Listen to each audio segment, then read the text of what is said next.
आचार्य चाणक्य की नीतियाँ प्राचीन भारतीय साहित्य का महत्वपूर्ण हिस्सा हैं और उनके विचार आज भी प्रासंगिक हैं। चाणक्य नीति के अनुसार महिलाएं कैसे व्यवहार करती हैं, इससे उनके स्वभाव और चरित्र का अनुमान लगाया जा सकता है।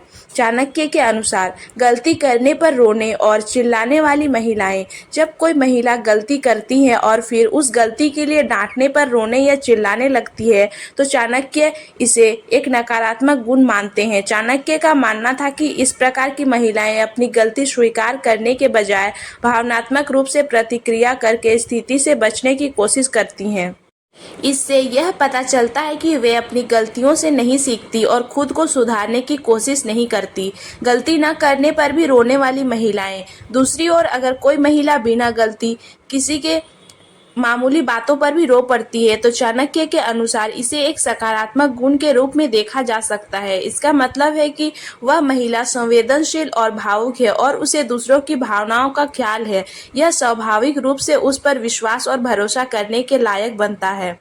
चाणक्य की यह नीति व्यवहारिक मनोविज्ञान पर आधारित है। उनके अनुसार व्यक्ति के भावनात्मक और नैतिक गुण उनके व्यवहार से प्रकट होते हैं। महिलाएं या कोई भी व्यक्ति जो अपनी गलती स्वीकार करने और सुधारने के बजाय केवल बचाव की मुद्रा में आती हैं, उन पर भरोसा करना कठिन हो सकता है। जबकि संवेदनशील और भावनात्मक सभी लोग जो छोटी छोटी बातों पर भी रो सकते हैं, आमतौर पर अधिक ईमानदार और भरोसेमंद होते हैं। इन नीतियों का उद्देश्य समाज में नैतिकता और उचित व्यवहार को बढ़ावा देना है, ताकि लोग अपने आचरण और विचारों में पारदर्शिता और सच्चाई का पालन कर सके। धीरज और शांति। चाणक्य कहते हैं कि जो महिलाएं धैर्य और शांति बनाए रखती हैं, वे परिवार और समाज के लिए मूल्यवान होती हैं। धीरज और शांति से जीवन की समस्याओं का समाधान करने की क्षमता होती है, जो पारिवारिक और सामाजिक संबंधों को मजबूत बनाती है। संवेदनशीलता और करुणा।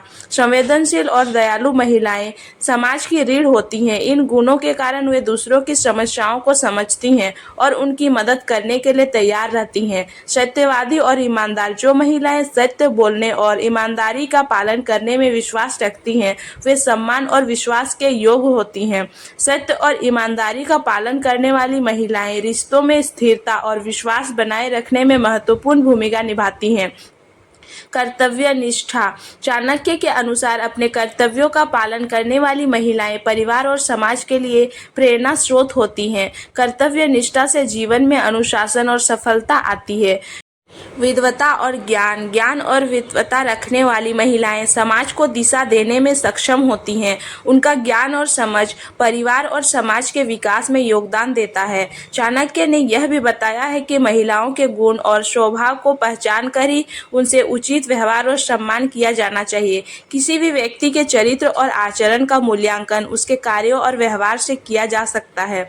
चाणक्य नीति का मूल उद्देश्य यह है कि समाज में नैतिकता और सही आचरण को प्रोत्साहित किया जाए। उनके विचार हमें बताते हैं कि केवल बाहरी सुंदरता ही नहीं, बल्कि आंतरिक गुण और नैतिकता भी महत्वपूर्ण है। महिलाओं का सम्मान और उनके गुणों का सही मूल्यांकन करना समाज की प्रगति और समृद्धि के लिए आवश्यक